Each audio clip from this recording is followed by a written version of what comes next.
ሰላም ጋይስ እንዴት ናችሁ? አላችሁልኝ? የጆኒና የንቃተ ህሊና ኤምኤምኤ ፋይቲንግ እየደረሰ ነው። ሚያዝያ 17 ወይም ደግሞ ኤፕሪል 25 ነው የሚሆነው።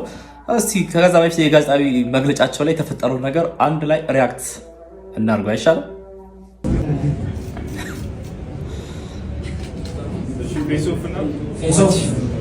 መነጽር ግን ላለመታየት ተፈራርታችሁ ነው። አይናችሁ እንዳይታይ እንዴ ታዩ እንጂ አዘንግጣ እንዳዘማ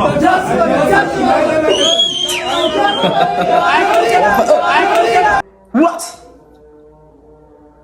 እንዴ በምንድን ነው የመታው? ቆይ እስኪ ድጋሚ እንየው። እስኪ በምንድን ነው የመታው? በእናታችሁ ድጋሚ እንየው። ድጋሚ ይታይ። ድጋሚ መታየት አለበት።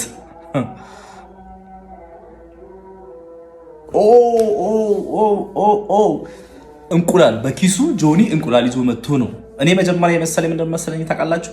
ሲመታው ከአፉ ደም ምናምን ያስተፋው ነበር የመሰለኝ። ለካስ እንቁላል ይዛ ነው እዚህ ጋር ጆኒ ማለት ነው። ባይዘው እኔ የሁለቱም ደጋፊ አይደለሁም፣ ግን ሶሻል ሚዲያ ላይ የሚያደርጉት አክት አይመቸኝም። ንቃተ ህሊና ቢያሸንፍ ደስ ይላል። ጆኒ በጣም አክተኛ ስለሆነ ማለት ነው። እንጨርሰው ቪዲዮ ነው።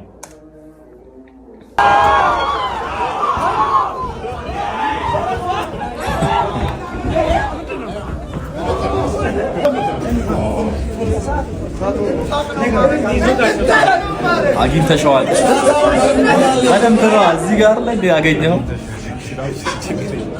የሚገርም ነው።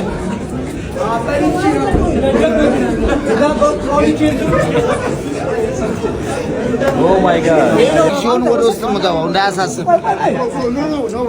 እኛን ማንና የኛ ስራ ነው።